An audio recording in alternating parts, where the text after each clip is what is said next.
All right. Well, we're going to go ahead and get started. I'd just like to welcome everybody to this fourth Man Up session. And on tonight, we have Dr. Jon Placide, who is an OBGYN doctor and also a man. And, we're really excited to have him on. And with that, very simple, Dr. Placide, it's time for you to man up. Thank you. Thank you very much. First of all, I'd like to thank Mr. West and the New Restoration Outreach Christian Center for allowing me the opportunity and privilege to speak today. When we first spoke, and he asked me if I would be willing to say something, I couldn't refuse. There was something already on my spirit, so it just thank you for this opportunity. In the next few minutes, I would like to speak to you just about maternal health and the importance of men on maternal health.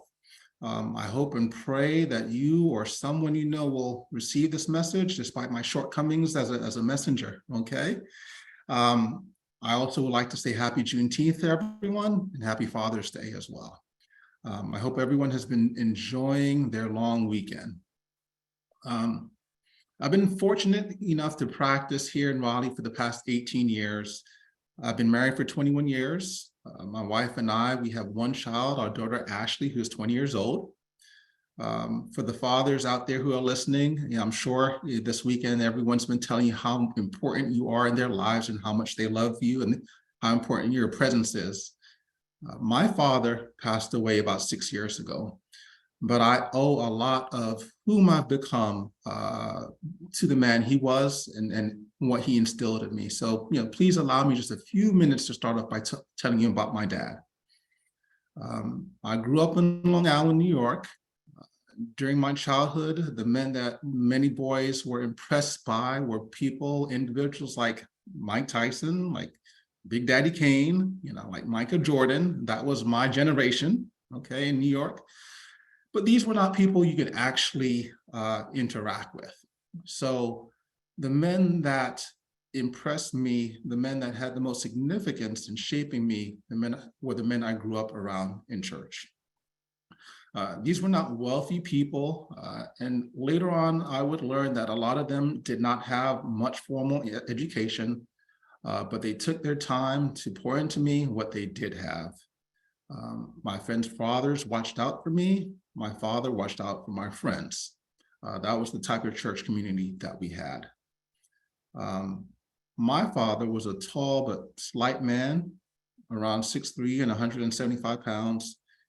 He was very gentle, but one of the most important memories of him I have while growing up was when he had to man up and protect his family. So one morning, we were getting into the car on our way to church. It was me, my younger sister, and my mother, who's not quite 5 feet tall, when our neighbor's German Shepherd came at us out of nowhere. As children, we were terrified of this dog. When running through the backyards to play, the dog would run at us till he reached the end of his chain and would bark. In spite of this, it seemed that no one thought, this dog would bite anyone until he eventually did.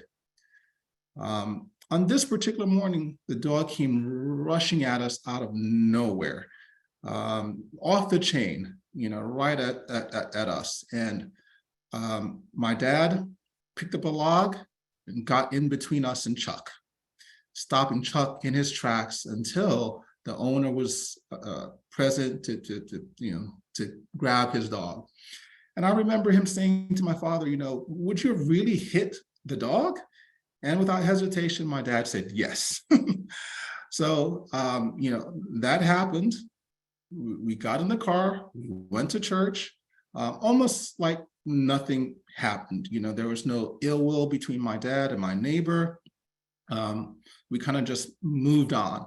And I think, okay, if that were to happen today, I'm sure things might have been a little bit different in this day and age. But, we had a great relationship. But, when it was time to act, he acted.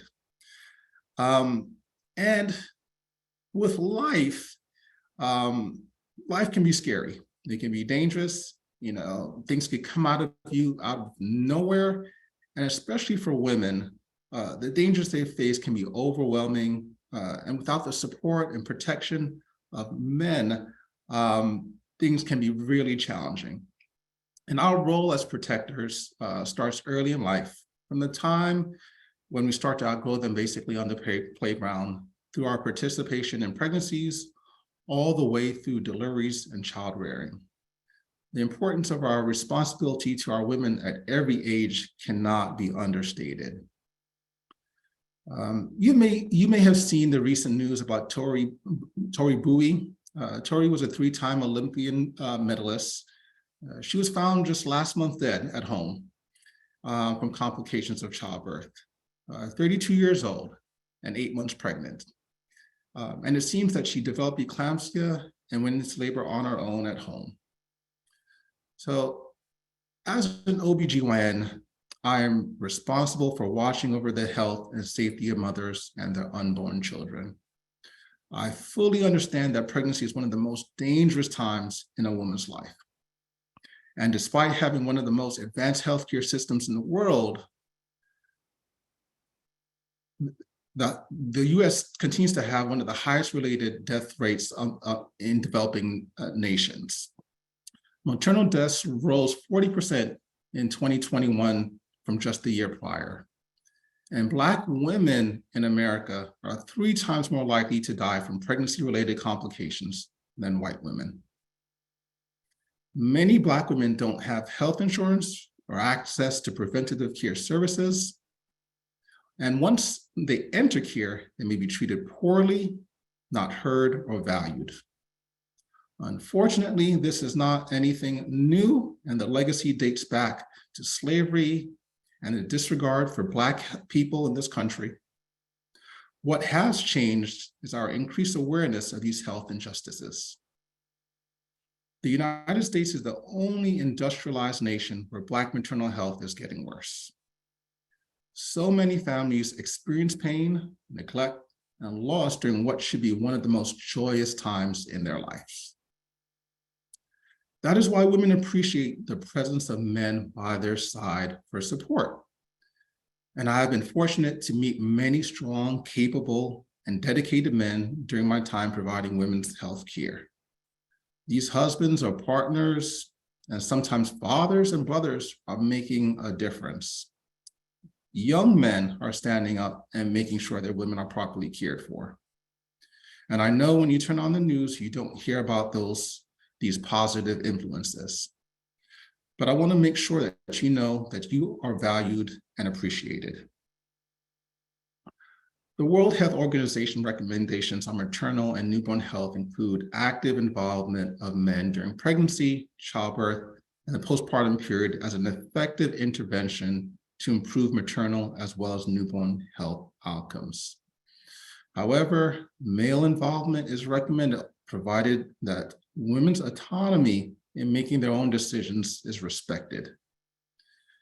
Women rely on us to be good listeners and know when to help them make their needs known. I'll try to give you some tools to help take away some of the mystery of what you can do to be an advocate for women around the time of pregnancy. So before pregnancy, more women are having children later in life, and more women are entering pregnancy with chronic conditions such as hypertension, obesity, diabetes, and cardiovascular disease. Working together as a community to improve our physical activity and our nutrition goes a long way here. For example, women rely on us to make sure the spaces they use for exercise are safe. And delivery. The 5 major causes of maternal mortality are severe bleeding, infection, blood pressure disorders such as preeclampsia and eclampsia, complications of labor and delivery, and unsafe abortions.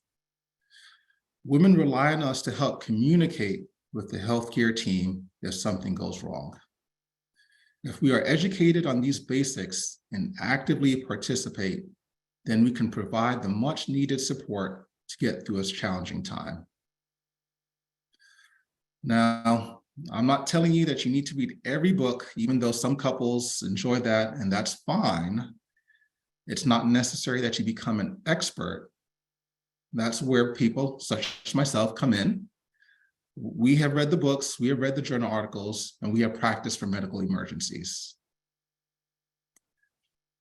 Prior to delivery, I do my best to try to talk to women and find out how they imagine that day will go. What would they like? What would make them the happiest? I also try to prepare folks that real life is different from what you read in books and what you see on TV. I share call with 6 of my partners. The person that delivers your baby depends on who's on call that day. But there are a few patients that really kind of stick out for all of us, the few people who have bonded with, and it gives me great pleasure if after 9 months of cure, I would be lucky enough to be there for that big day. So just recently this happened. A couple in their early 40s, having their first child, came in for a labor check. She had her hair and makeup done. After a few hours of observation without cervical change, they were sent back home. Many hours later, they returned, this time around 2 a.m. in the morning, and things were totally different. I had to laugh when her husband brought her in this time. I could see the relief on his face. He said that this time she wasn't thinking about makeup or hair, but just getting to the hospital as soon as possible. So at times, the birth plan goes out the door. So his new mission was just to get to the hospital before she had the urge to push in the car. Another interesting experience I had occurred years ago with a more experienced dad who had been through a delivery already. These types of men generally feel more comfortable and confident. Basically, if the pregnancy is going well, pretty much all that I need to do is get to the hospital on time. But sometimes that does not work either. I received a message from our answering service and saw right away that it was an emergency. I called back and got my patient's husband. He told me that his wife's water had broken and that she was in the closet and felt like she needed to push. I often think back on that conversation, and what always makes me laugh is that for some reason, the first thing that came to my mind was, why is she in the closet? Things were moving very fast. I was trying to keep him calm and walk him through what to do over the phone until EMS showed up. Then he told me he can see the placenta coming out. Now, this was really puzzling. In case you don't know, the placenta is the afterbirth. How is the placenta coming out before the baby? So it turns out that he was just a bit excited and confused about what he was seeing. We got through it, and they delivered a healthy baby right there in the closet. Now, I'm not surprised that some may get confused about anatomy, especially at this time, but let me tell you another story. At the end of a routine prenatal visit, I asked the couple if they had any more questions. Seeing that his wife was done, this gentleman was now ready to bring up his concerns. He started off by saying, I have recently discovered that I'm circumcised, and we had to laugh. So everyone has different levels of knowledge, and that's okay. Fortunately, expansive knowledge isn't the most important thing to possess. One of the most important things men should know about women is that they value communication. Women tend to communicate more openly and frequently than men, and they expect the same level of communication from their male counterparts. Therefore, it's essential to be open and honest in your communication with women and to listen actively to what they have to say. Women appreciate empathy. Empathy is the ability to understand and share another person's feelings. And they appreciate men who can empathize with their experiences. It's important to learn how to put yourself in a woman's shoes and understand her point of view. Just like men, women want to be respected for who they are. They want their opinions and feelings to be valued, and they want to be treated as equals. It's crucial to avoid sexist attitudes or behaviors and to treat women with the same level of respect that you would want for yourself. So, in conclusion, your presence makes a difference. Men uniquely have qualities and the natural desire to protect and make sacrifices. Our presence can literally be the difference between flourishing, a close call, or at times even life and death. So thank you. I wanted to leave just a few minutes to see if anyone had any questions or about maternal health, about labor, about anatomy, or even men's health, if they like to ask anything. Yeah, yes, sir. Dr. Placide, I think that, what the information you just gave us is not only can we apply as men to the pregnancy situation, but that can apply to everyday life and understanding just what they say, a happy wife, a happy life, and all that good stuff. Exactly. But I want to ask you specifically a question, right? Mm-hmm. As a doctor, and as you're doing this every day for, I think you said the last 18 years? 18 years. And I know that you've probably built up some type of reserve or resistance or a wall, but can you just help the men understand, we as leaders of our household, we have to deliver good news, we have to deliver bad news, we have to deliver all those things, right? Yes, yes. So in your 18 years, what do you do? What have you done that you've used as a protective mechanism or a way to stay healthy mentally? Okay. When you always have to give bad news, or you know what I'm saying? Talk about that a little bit. Yeah, that's a great question. When you look at pregnancy, for most people, they feel like, okay, this is natural. We expect things to go well. For the most part, the people that we take care of are young, are healthy individuals. So when you experience a loss, whether it be, a baby or sometimes mom, it can be quite devastating. That is really when we're needed the most. Otherwise, we kind of show up for a delivery or prenatal care, things are going well, everyone is happy. But when things don't go that way, people are looking for answers, and sometimes we don't have the answer. So that's when communication and empathy come in. And, initially in my career, those types of situations we wanted to avoid. Those are difficult situations. Now, I realize that those are the situations where I actually can make a difference. I actually can give this person some type of hope for the future. I can get them through a very difficult situation. I've seen quite a few people actually with pregnancy losses come back and have normal pregnancies, normal deliveries, and it's very reassuring. So having gone through that, it's a little bit easier for me to go home and realize, okay, this is not the end. This is just, something that's unfortunate that we can get through. And, that knowledge allows me to get through those times, and so, it's not, fortunately, something that I go home and it keeps me from getting up the next day and doing what I need to do. It actually motivates me more to get up and say, okay, hey, you know what? How can I be better? What can I say to reassure this person?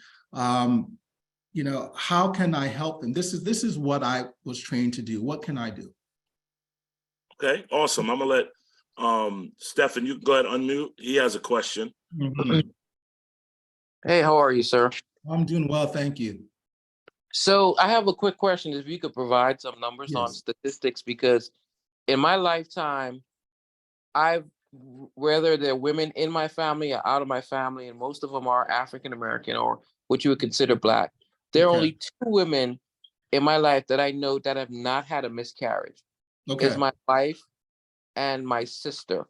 Other than Okay. that, every other woman that I've known has had at least 1 miscarriage, and Sure. some of them had multiple. I know one lady who had 3. Mm-hmm. So what is the statistics on that? And the other thing is it just down to genetics, or I know you talked about women not access to healthcare, but it seems like it's like like an alarming rate. Like all the women I know in my life, only 2 of them have never had a miscarriage. Sure. Sure. Yeah. Hey, Doc, and can I also add to that real quick? Yes. Just as from a personal note, that hits me very, very directly, because my mother had me, and then after that, my mom had a miscarriage before every one of her 3 children, and then one after that. So my Okay. mother's had 4. Mm-hmm. Mm-hmm. So it really should be 8 of us. So 50% of pregnancies end in miscarriage. 50%. Now, most of those miscarriages are very early, within the first couple of weeks. So for some of these women, they don't even realize that they were pregnant. They just had a period that was a week late, or maybe it was a little bit heavy. But 50%, if you include all of those, end in miscarriages. So they're very common, very common. And we see people who have had multiple miscarriages all the time, and then normal pregnancies afterwards. And usually it is something genetic, meaning, the chromosomes of the baby, they were just not quite right. Now, that doesn't mean the parents have anything wrong. It was just that everything has to be nearly perfect for life, to continue. So you may have a pregnancy that has all the information, but it's just kind of mixed up. It's enough to get you through, maybe 6 weeks, 8 weeks of pregnancy, and then things stop. And so, in the office, a lot of women come in, for that first visit with their partner. They're excited, they're waiting to see that ultrasound. And then when we go to take a look, unfortunately, something has happened. But that's normal. There are other factors, we talked about, like diabetes and hypertension, that can impact pregnancy typically later on. But as far as conception and early miscarriage, it's a miracle that people make it that far. Things have to be just right. Okay, well, as we said, it's going to be about 21 minutes long, and we're at 22. So, Okay. Dr. Jon Placide, we really appreciate this. Okay. We thank you so much for your time, your expertise, and your honesty. And we are going to be out, and we will see everybody. I think it's August 14th. Pastor Tim Timberlake will be our next man up. If I do one in July, I'm waiting for Coach Buzz Williams to give me a date. He wanted to do it in July. He's the head coach at Texas A&M University. And I'm waiting for him to give me a date. We might do one in July. But Dr. Jon Placide, we thank you so much. Everybody have a great week. Enjoy yourselves, and we'll talk to you soon. All right, everybody, we're out. Thank you so much. Thank you. Thank you. All right.